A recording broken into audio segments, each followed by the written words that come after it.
잘 지내셨어요? 네. 네, 반갑습니다. 광학생 오늘 얼굴이 아주 편하네요. 네. 복습이 아닌 거니까요. 아이고 저렇게 편할 수가. 복습이 그렇게 스트레스 그래요? 받아요? 아니 목사님만 뵈면 아무리 뭘 준비를 해도 긴장이 되는. 그냥 백지가 확 되면서 그렇지. 첫 마디는 잘 나가는데 중간부터 바뀌기 시작하면 그 너무 목사님은 어렵습니다. 보지 않아야 돼요. 알게. 그리고 이 복습을 내가 하려고 하면 안 돼요. 하나님이 하시게끔. 와, 오늘 복습이 오늘의 복습이 기대가 됩니다. 진정한 수동태. 어떡하려고. 진정한 수동태. 네. 뭐 어쨌든 배운 건 저렇게 써먹어야 돼요. 아, 네. 자, 상훈 학생. 네. 오늘 복습이죠? 아니요. 아, 현기 학생인가요? 오, 순간적으로 하나님이 나한테 얘기하신 줄 알았어.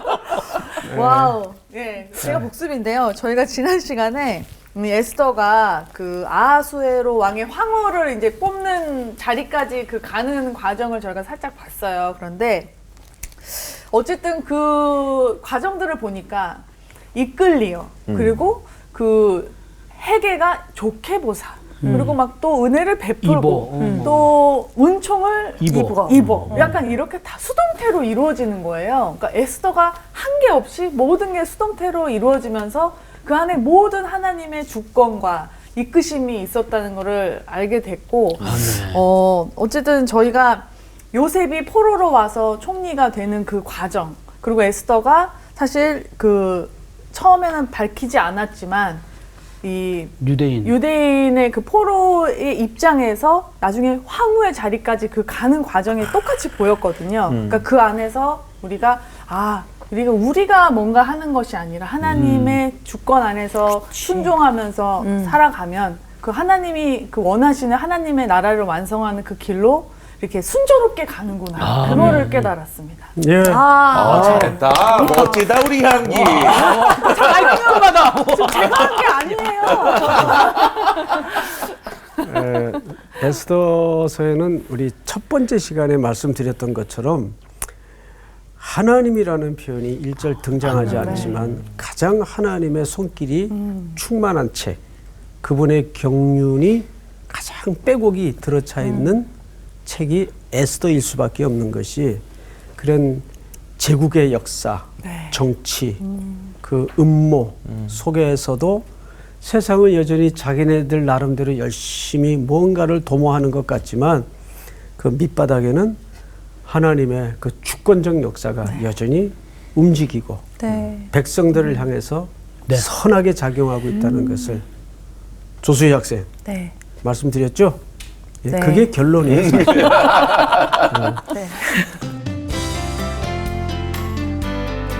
오늘 수업 에스더 5강 출신의 비밀. 자, 이제 오늘은 2장 19절서부터 23절까지 우리 광화 학생부터 읽어볼까요? 네. 처녀들을 다시 모을 때에는 모르드게가 대궐 문에 앉았더라. 에스더는 모르드게가 명령한 대로 그 종족과 민족을 말하지 아니하니 그가 모르드게의 명령을 양육받을 때와 같이 따름이더라. 모르드게가 대궐 문에 앉았을 때 문을 지키던 왕의 넷이 빅단과 데레스 두 사람이 원한을 품고 아하수에로 왕을 암살하려는 음모를 꾸미는 것을 모르드게가 알고 왕후 에스더에게 알리니 에스더가 모르드게의 이름으로 왕에게 아뢰는지라. 조사하여 실증을 얻었으므로 두 사람을 나무에 달고 그 일을 왕 앞에서 궁중 일기에 기록하니라. 오. 첫 보물이네요. 다 끝났나요? 네. 오늘은 본문이 짧지만 아주 가장 그 중요한 반전이 감춰져 있는 기록이 되겠습니다. 우선 좀 난제가 하나 있어요. 오늘 첫 절에 보시면 처녀들을 다시 모을 때는 이렇게 돼 있어요. 왜 뭐죠? 진짜? 이미 끝난 거 아니에요? 왕후가 뽑혔는데? 그렇죠. 그 질문이 정상이에요. 근데 아까 또 다른 궁에 있던 어떤 패자부활전 있지 않았어요? 아니요. 근데 그 다음 왜? 패자부활전? 있을 수 근데 있잖아. 여기에 에스더도 또 나와 근데. 그래? 아니 무슨 왕후 간택하는데 패자부활전이 있어요. 이건 참 창의적이에요. 네, 좋아요. 이게 사실은 굉장히 오랜 시간 동안 구약 학자들 사이에 좀 난제 중에 하나입니다. 자, 우선 세 가지 견해가 돌아다녀요. 분명 지금 시기적으로는 왕후가 간택이 됐죠. 네. 근데 처녀들을 왜 다시 모았을까? 있을 수 있는 이제 추정적 해석이 첫 번째가 왕비가 되기 전에 일을 소환해서 기록한 거다. 그러니까 마치 괄호 안에 내용을 집어넣듯이 어떤 설명을 위해서 그래서 왕비가 되기 전에 일을 소환해서 기록한 거다. 이런 해석이 하나 있어요. 두 번째 해석이 뭐냐면 에스더가 공식적으로 이제 아직 취임은 안 됐단 말이에요. 취임하는 날 그 취임식을 거들어줄 시녀들을 찾는 작업일 것이다.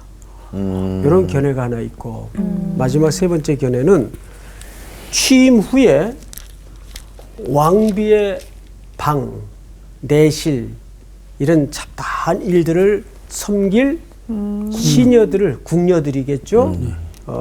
도와줄 사람들을 모집하는 과정이 아니었겠는가. 왠지 이렇게 3번일 것 같아요. 세 가지 추론이 있어요. 우리 수혜 학생은 3번일 가능성이 높아요? 네, 왜냐하면은 여기서 그냥 처녀들을 모을 때라고 안 하고 다시 모을 때라는 다시라는 표현이 맞아, 있기 맞아. 때문에 다시 모았다면 그때 말고 그 이후에 또 다시 모았다는 얘기가 되니까 그렇죠. 3번에 약간 좀 힘이 실리죠. 맞아, 그런 것 같아. 우리 향기 학생은 여성의 시각에서 한번 얘기해 보세요. 다시 모았을 때. 다시 거기에 집중하세요. 다시. 아니 저도 언니와 같은 생각이라고 했는데 근데 결론은 2번인가?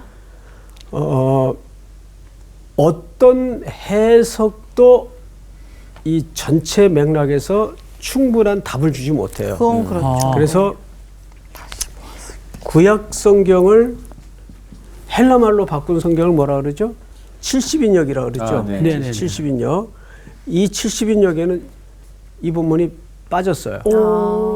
이거 저기 기록해봐야 혼란만 해석이 혼란만 줄 수 있으니까 아예 빼버렸어요.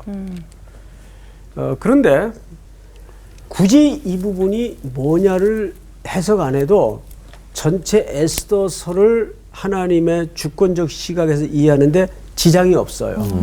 그래서 이 부분은 학자들이 해석을 안 합니다. 근데 제가 이제 굳이 설명을 드리는 것은 이 구절을 놓고 또 왈가불가 우리 독자들 입장에서도 왜 저 부분 설명 안 할까? 이렇게 또 혹 궁금해 하실까봐 네. 한번 짚고 넘어가는 거예요. 네. 이제 그런 구절이다 정도 이해하시면 좋을 것 같아요. 자, 이제 19절 다시 보세요. 처녀들을 다시 모을 때에는 모르드게가 대궐문에 앉았더라. 일반 성문도 아니고 어디에 앉았어요? 대궐문에. 우리 광호 학생 이 대궐문에 앉는다는 것은 제가 여러 차례 말씀을 드렸어요. 누구만이 앉는 위치입니까? 왕. 4시. 물론 모르드게가 내실 가능성이 있으니까 그 말도 틀린 말은 아닌데 어쨌든 궁궐 안에 출입이 가능하기 때문에 아니, 되게 엄청 중요한 인물이 앉는 그렇지. 문에 자리. 앉았다는 여러분 지금 요 화면에 그 큰 그 문 보이죠? 네. 예. 규모가 어마어마하죠. 예. 그 옆에 가면 항상 재판석이 있어요. 아, 그렇지. 재판. 두 번째는 행정 집행을 위한 좌석이 있어요. 행정 집행. 그러니까 거기에 앉는다는 것은 상당히 궁궐 내에 어떤 중요한 직무를 맡은 자 네. 정도로 이해를 하면 거의 틀리지 않습니다. 그러니까 모르드게는 엄청나게 중요한 사람이에요. 적어도 이 페르시아 제국의 네. 비록 포로의 입장이었지만 그는 명석하고 지혜로움을 통해서 인정을 받고 그 직분에까지 올라가 있었던 것 같아요. 자, 19절을 다시 보세요. 대궐 문에 앉았더라. 근데 거기서 뜻밖의 일을 겪습니다. 20절 우리 광호 학생 한번 다시 읽어볼까요? 에스더는 모르드게가 명령한 대로 그 종족과 민족을 말하지 아니하니 그가 모르드게의 명령을 양육받을 때와 같이 따름이더라. 네. 여기서 에스더가 종족과 민족을 말하지 않은 걸 다시 한번 강조합니다. 네. 그러니까 그 출신은 아직 밝혀지지 않았어요. 그게 비밀이에요. 네. 그런데 이 에스더가 누구의 명령을 따라서? 모르드게. 모르드게. 자기 나이 많은 차이가 나는 오빠의 명령을 따라서 그 비밀을 끝까지 유지합니다. 네. 굳이 묻지 않았을 테니까. 자, 그 다음에 21절을 보세요. 모르드게가 대궐문에 앉았을 때에 문을 지키던 왕의 넷이 누구와 누구죠? 빅단과 데레스. 테레스. 여기에 빅단, 그 다음에 데레스. 데레스.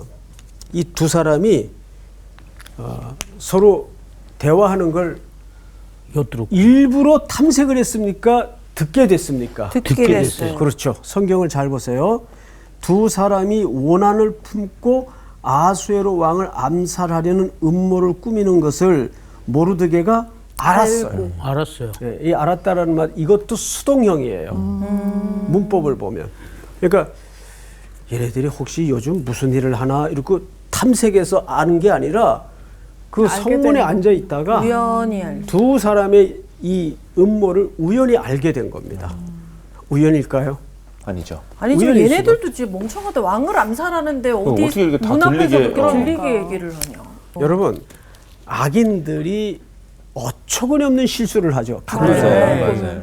야, 이게 상식적으로도 그런 실수를 할 수가 없는데 가끔 그런 실수가 벌어져서 실체가 폭로되고 네. 맞아요. 그 내용이 드러나는 경우가 많죠. 얼마나 많은지 네. 아세요? 그럼요. 예. 예. 저는 그런 거 겪을 때마다 하나님이 하시는 일이지. 그거 우리가 맞상대해서 이길 수 있는 문제가 아니잖아요. 네. 그래서 로마서에서도 뭐라 그래요? 원수 갚는 것은 누구에게 맡겨라? 하나님께. 하나님께 맡겨라.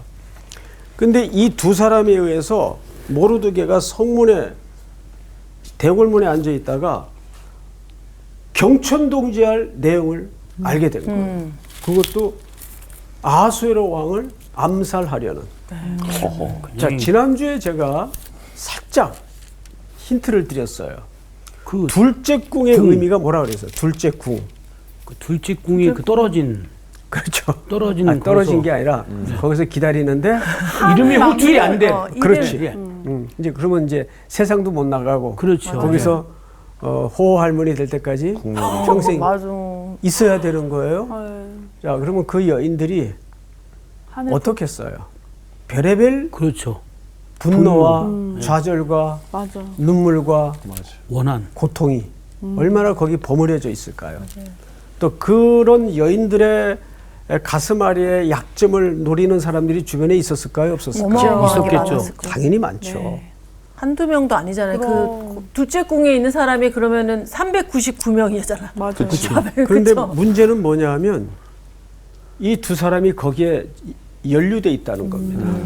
이 두 사람이 그것도 아주 제국의 황제를 암살. 암살하려는 간도 커. 의도를 갖고 있었던 거죠. 이걸 하나님이 모르드게에 의해서 드러냅니다. 자, 그러면 이 두 사람이 나라의 왕에 대해 그런 마음을 갖고 있었다면, 자, 그 나라가 생각을 해서 상식적으로 지금 왕의 신뢰와 권위와 기반이 탄탄했다는 얘기입니까? 아슬아슬하고 있었다는 얘기입니까? 아슬아슬한 거죠. 우리는 그 전조를 1장에서 봤어요, 안 봤어요? 맞습니다. 봤죠. 180일을 잔치를 해요. 예? 나라의 왕이. 또 그것도 모자라서 일반 국민들을 또 불러. 네. 그리고 왕후도 또 해. 춤추러 오르고. 또 잔치. 많은 사람들을 불러다가 잔치를 해요. 잔치 매니아야. 그러면 그 어마어마한 경비, 이거 다 어디서 나오는 거예요? 국민들. 다 세금. 백성들에게서 나오는 거예요. 그러면 그 백성들은 그걸 내면서 살림살이가 어떻겠어요? 팍팍해. 네, 당연하죠. 그래서 참 나라 지도자라는 게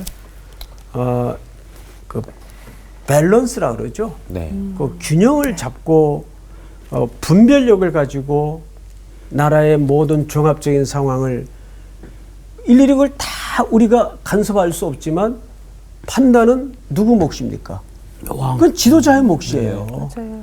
지도자가 결정 하나 잘못하면 그렇죠. 그 결정에 따라 수백만의 국민이 힘들어져요. 고통을.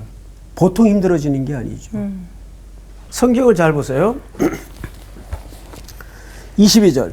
모르드게가 알고 왕후 에스더에게 알리니 에스더가 모르드게의 이름으로 왕에게 아뢰니라. 자, 당연히 모르드게는 이 나라 왕이 암살이 되면 자기 사촌 동생은 뭐가 되는 거예요? 왕. 태비. 낙동강 오리알이 되는 거예요. 아, 그렇죠. 그렇죠. 폐비고 뭐고 간에 네. 아무것도 아닌 게 되는 거예요. 그 과정까지 가도록 왔는데. 네. 얼마나 지금 어려운 과정을 아슬아슬하게 견뎌왔습니까? 근데 만약에 모르드게가 그 음모를 지금 알고 있는데 우연히 듣게 됐는데 만약에 왕이 죽으면 안 되죠. 그 왕이 뭐 예를 들면 남의 아내였던 사람을 계속 데리고 살겠어요? 안 그러죠. 그래서 누구한테 얘기를 하냐면 왕후가 된 에스더에게 얘기를 합니다. 그러면 당연히 자기 남편에 관한 목숨에 관한 이야기를 하면 에스더는 이걸 누구에게 얘기했겠어요? 왕에게. 당연히 왕에게 얘기했죠. 근데 잘 보세요. 누구의 이름으로? 모르드게 이름으로. 모르드게의 이름으로 직고를 합니다. 자, 그런데 여기 성경을 잘 보십시다. 당연히 그런 첩보가 들어왔어요. 그럼 조사를 했을까요? 안 했을까요? 했죠. 조사했죠. 조사하여 뭘 얻었어요? 실증을 얻었어요. 네, 이게 사실이구나.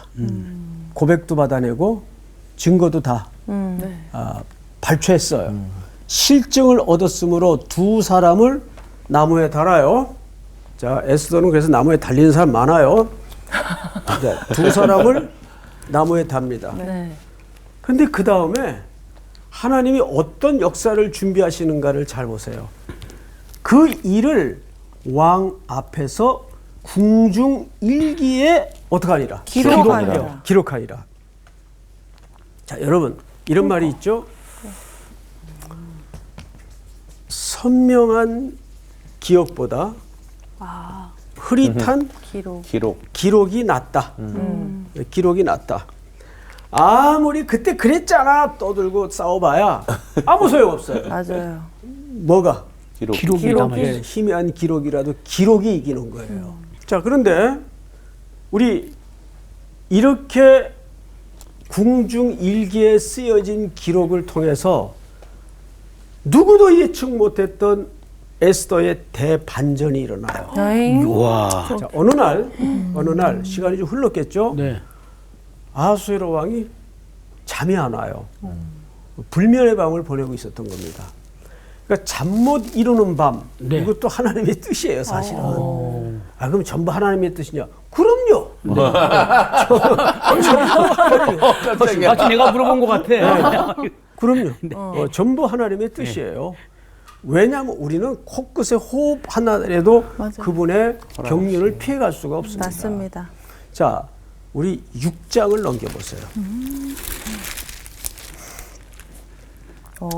그날 밤에 왕이 잠이 오지 아니하므로 명령하여 역대 일기를 가져다가 자기 앞에서 읽히더니 그 속에 기록하기를 문을 지키던 왕의 두 넷이 빅다나와 데레스가 아수에로 왕을 암살하려는 음모를 모르드게가 고발하였다 하였는지라. 이걸 뭐 왕이 쓴 건 아닐 거 아니에요. 네. 궁중일기의 옆에 사가들이 이 하루 종일 왕의 말, 왕의 행동을 다 기록하는 그 일지를 쓰는 사람들이 있어요. 네네. 뭐 이런 기록이 있네. 그런 이제 부르는 겁니다. 자, 그 속에 기록하기를 문을 지키던 왕의 두 넷이 빅다나와 데레스가 아수에로 왕을 암살하려는 음모를 모르드게가 고발하였다 하였는지라.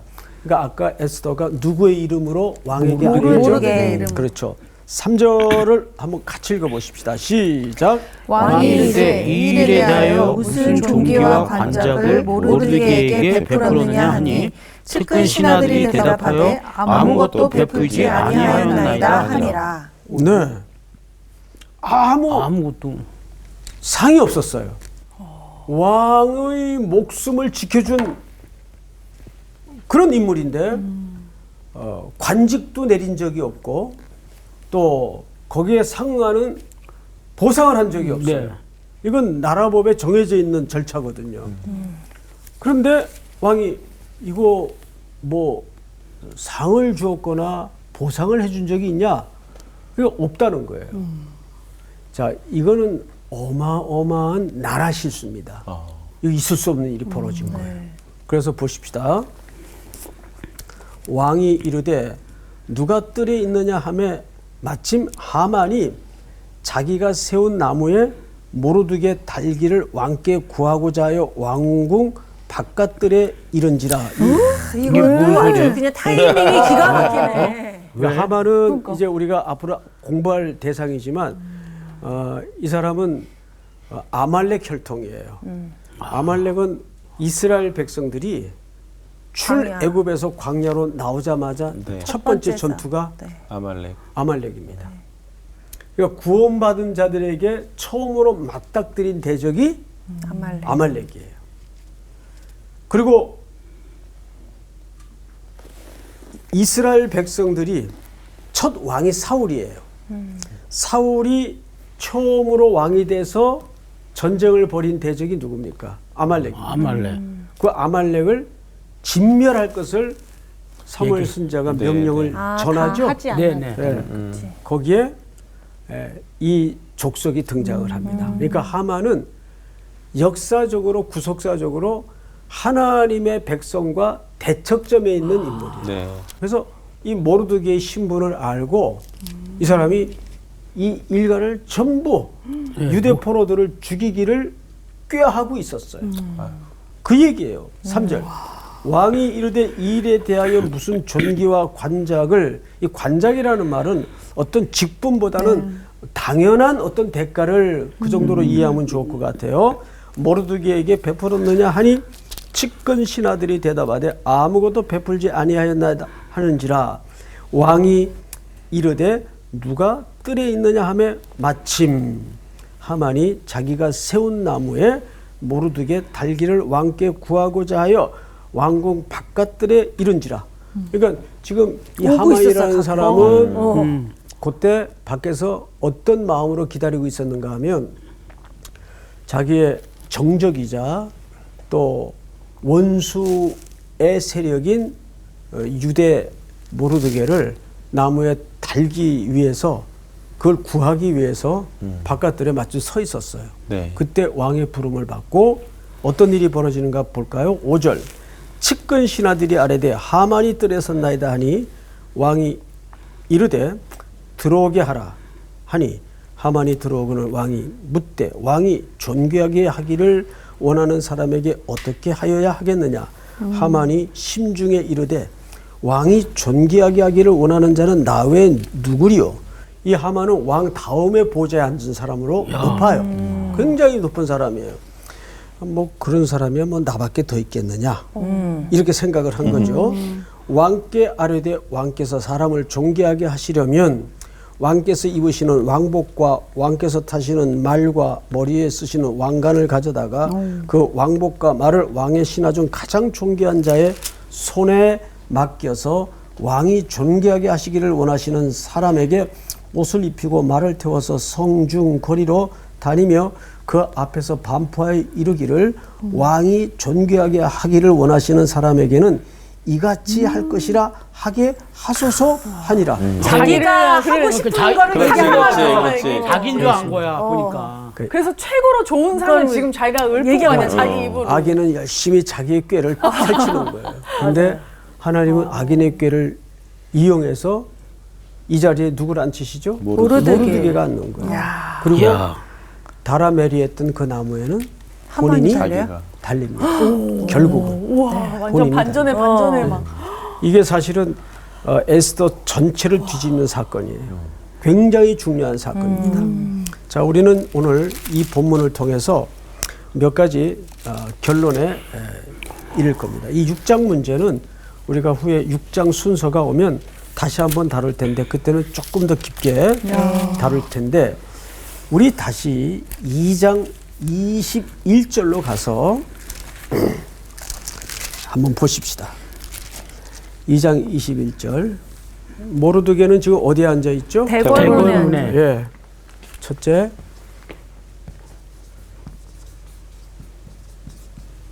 그런데 모르드게는 여기 지금 왜 앉아 있죠? 원래 자기 자리예요. 네네. 오늘도 비록 고달픈 일상이지만 거기에 자기가 앉아 있어야 되는 자기 자리에 모르드게는 지금 앉아 있습니다. 이 두 녀석들이 무슨 소리 하나 알아보려고 그 자리에 앉힌 게 아니에요. 예. 저는 여기서 성경 전체에 보이지 않는 그 스케치가 뭐냐면 하나님은 우리가 시간을 두 가지로 설명하죠. 네. 카이로스의 시간과 크로노스의 시간. 크로노스의 시간은 물리적인 시간이에요. 네. 네. 늘 누구나 또 눈 뜨면 맞이할 수 있는 그런 시간인데 저 성문에 오늘도 해가 뜨면 나가서 출근해서 앉아 있어야 되는 저 자리는 모르드게는 적어도 무슨 시간이에요?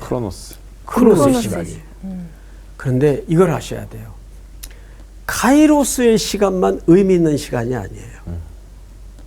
크로노스의 시간 없이 카이로스의 시간은 올까요, 안 올까요? 오지 않죠. 안 온다. 오지 않아요. 네. 지난주에도 잠깐 제가 언급을 했지만 오늘 나에게 주어진 이 일들이 무슨 의미인지 내가 다 알고 그 일을 하는 건 아니에요. 맞죠? 네. 예. 무슨 뜻인지 잘 몰라요. 하지만 그 요셉도 마찬가지였어요. 요셉도 끌려가서 오늘도 이 보디발 집에서 주어진 업무를 종살이를 해야 돼요. 근데 거기에 잘 보면 참 눈물겨운 감동이 뭔지 아세요? 사람들 앞에 존귀함을 입어요.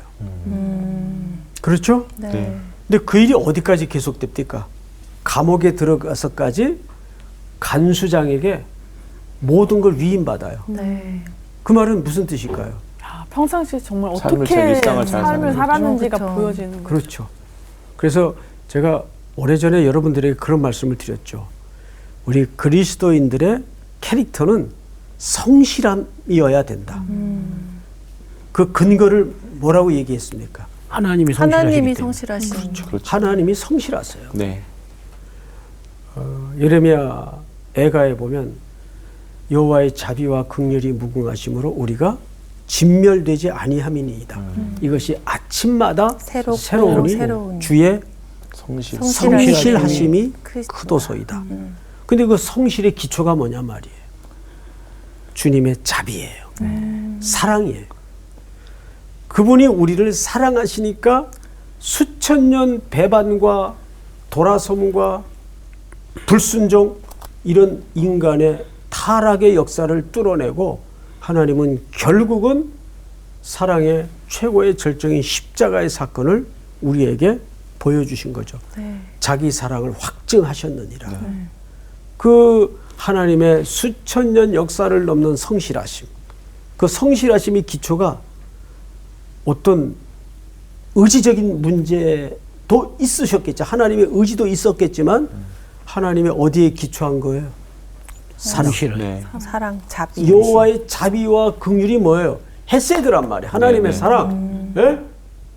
그러니까 오늘도 우리는 모르드게의 그 일상의 현장을 놓치고 지나가서는 안 돼요. 네. 그날만 특별히 대궐문에 가서 앉아 있는 게 아니에요.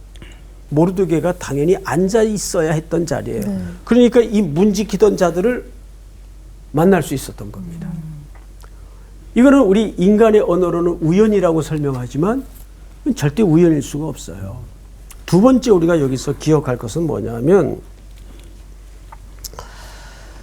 우리 다시 2장 21절로 가서 한번 보십시다.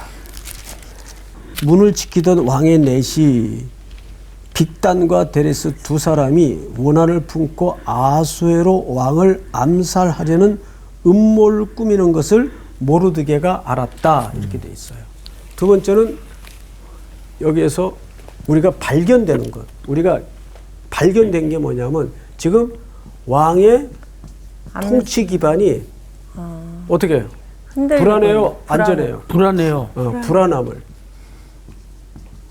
우리가 감지합니다. 이건 1장에서 우리가 확인했죠? 네. 예.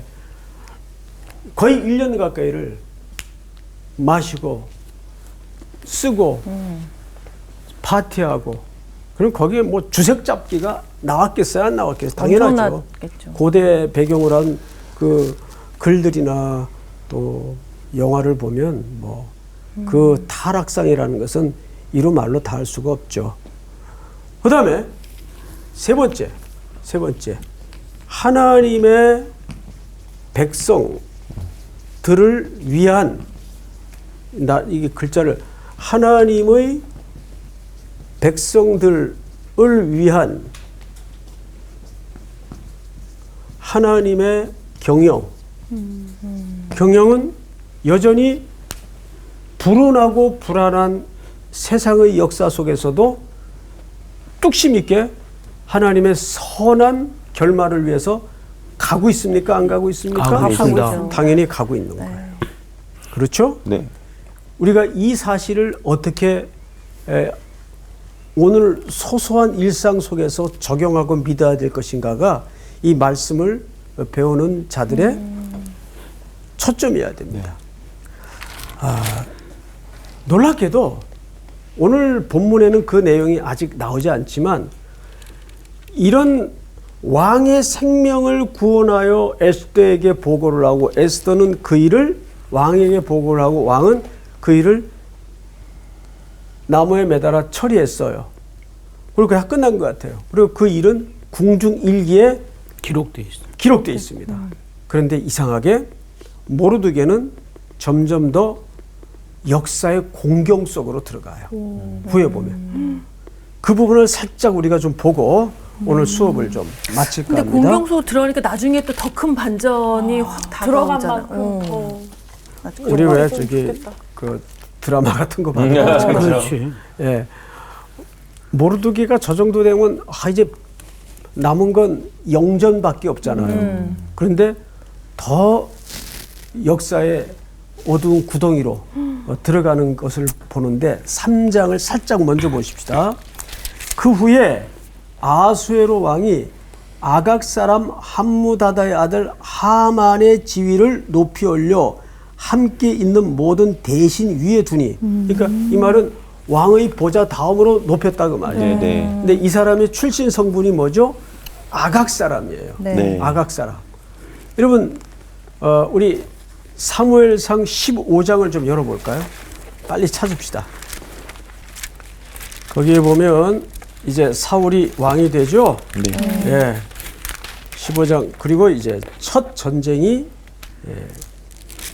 시작이 됩니다. 15장 1절 사무엘이 사울에게 이르되 여호와께서 나를 보내어 왕에게 기름을 부어 그의 백성 이스라엘 위에 왕으로 삼으셨은즉 이제 왕은 여호와의 말씀을 들으소서. 만군의 여호와께서 이같이 말씀하시기를 아말렉이 이스라엘에게 행한 일 곧 애굽에서 나올 때 길에서 대적한 일로 내가 그들을 벌하노니. 우리 다 같이 시작. 지금 가서 아말렉을 쳐서 그들의 모든 소유를 남기지 말고 진멸하되 남녀와 소아와 젖먹는 아이와 우양과 낙타와 나귀를 죽이라 하셨나이다 하니. 이것을 이제 헤렘법이라고 그럽니다. 헤렘법, 다시 말해서 멸절법인데 이거를 윤리나 도덕적인 관점에서 접근 이해를 하면 안 되고 하나님과 대적이 되는 모든 세력은 끊어버리는 사소하고 조그만 것까지도 다 없애라. 잘라내야 된다는 영적인 메시지가 이 명령 속에 담아져 있는 거예요. 자, 그런데 이제 제가 뭘 밝히려 하냐 하면 4절부터 제가 좀 읽겠습니다. 사울이 백성을 소집합니다. 그들을 들라임에서 세어보니까 보병이 20만 명이고 유다 사람이 10,000명이에요. 그러니까 21만 명을 끌고 사울이 아말렉 성에 이르러 골짜기에 복병시키니라. 사울이 겐 사람에게 이르되 아말렉 사람 중에서 떠나가라. 그들과 함께 너희를 멸할까 하노라. 이스라엘 모든 자손이 애굽에서 올라올 때 너희가 그들을 선대하였느니라. 이에 겐 사람이 아말렉 사람 중에서 떠나니라. 사울이 하윌라에서부터 애굽 앞 술에 이르기까지 아말렉을 치고, 잘 보세요. 아말렉 사람의 왕 누구요? 아각. 아각? 아까 여기 하만이 어디 후손이에요? 아각 사람. 후손. 아각 사람이에요. 그러니까 아말렉 사람이라고. 네네. 아까도 설명을 드렸죠. 그래서 이 아말렉이라는 존재는 이제 다음 시간부터 굉장히 중요한 존재로 부각을 하는데, 출애굽기 이게 찾지 마세요. 17장에 보면 홍해를 건너서 광야에 나오자마자 아말렉이 제일 먼저 그 행렬을 가로막습니다. 그러니까 질문 하나 하고 마칠게요. 아말렉과의 전쟁은 구원받은 이후에 만나는 전쟁입니까? 구원받기 전에 만나는 전쟁입니까? 이후에 그렇죠. 이후에. 이게 중요한 거예요. 우리가 구원을 받았지만 여전히 내 속에는 전쟁이 어떤 존재가 웅크리고 남아있을까요? 아말렉 같은. 아말렉. 아말렉. 근데 이 아말렉과의 전쟁은 한 번 싸우고 끝나는 전쟁이 아니라 네. 계속 천성문에 이를 때까지 계속 싸워야 되는 전쟁이에요. 오늘 이 모르드게와 에스더의 역학관계를 통해서 계속 이들을 집요하게 무너뜨리려고 하는 세력이 하만이에요. 네. 근데 우리가 미리 봤지만 6장 1절서부터 4절까지의 내용을 통해서 하나님은 그를 결국 나무에 매답니다. 그런데 그 자리에 사실은 멀리 먼 훗날 역사 속에 그 죄를 대속하기 위해서 네. 예수 그리스도께서 십자가에 달리시죠. 그래서 십자가는 저주의 상징 아닙니까? 네. 신명기에도 보면 나무에 달린 자마다 저주를 받은 자다 그랬어요. 그래서 유대인들이 꿈에도 예수님이 이 땅에 자기들의 죄를 대신해 십자가에 죽으실 메시아일 줄은 상상도 못한 거예요. 네. 왜? 율법에 보면 나무에 달린 자마다 저주를 받은 자인데 어떻게 저주받은 자가 구원자가 될 수 있겠어요? 네. 그러니까 성경은 어느 책을 건드려도 결국 그 답은 예수 결국 그리스도. 예수만이 유일한 인류의 소망임을 증거하고 드러낸 책임을 네. 여러분들이 아셔야 됩니다. 네. 자, 오늘 수업은 여기까지. 감사합니다. 아유, 자기끼리 넘어가서 자기가. 맞아요. 근데 진짜 우리가 아무리 뭔가 이렇게 된 것 같고 마무리가 된 것 같은데 항상 이 공격이 있어요. 맞아요. 근데 저는 오늘 강의를 들으면서 느낀 거는 하나님이 성실하신데 내가 참 성실하지 않게 살고 있다. 맞아. 아. 네. 하나님이 나를 위해서 성실하심을 보이시는데 내가 성실하지 않게 살면은 이게 하나님의 일을 이룰 수 있을까? 이런 생각이 들더라고요. 맞아요. 그리고 때로 그 성실함만 믿고 안 할 수도 내가 있잖아. 또 안 하면 그럼 안 안 되는 되지. 거예요. 맞아요. 아까 그래서 크로노스의 시간이 있어야지 있어야. 카이로스의 맞아. 시간이 그러니까요. 이루어진다는 거예요. 그렇죠. 우리 카이로스 시간만 자꾸 생각을 하는데 이 크로스 시간도 굉장히 중요하다. 그거를 잊지 말아야 될 것 같아요. 네. 그 얘기 했잖아 지금. 한 번 더 얘기를 해서 강조를 시키는 거죠. 예. 일상 속에서의 기적을. 네. 오늘 참 내 자리에서 일상이 되게 안 열심히. 좋네. 내 자리에서 열심히 그 자리를 지키고 성실히 살아야겠어요. 맞아요. 우리 네, 한 주 네. 동안 또 자기의 자리를 잘 지키면서 그 좋습니다. 안에서 또 하나님의 그 카이로스의 시간을 또 느끼는 네, 네. 삶을 네, 살도록 아까 하죠. 얘기했잖아. 자. 감사합니다. 마무리 할 만하면 끼어들고.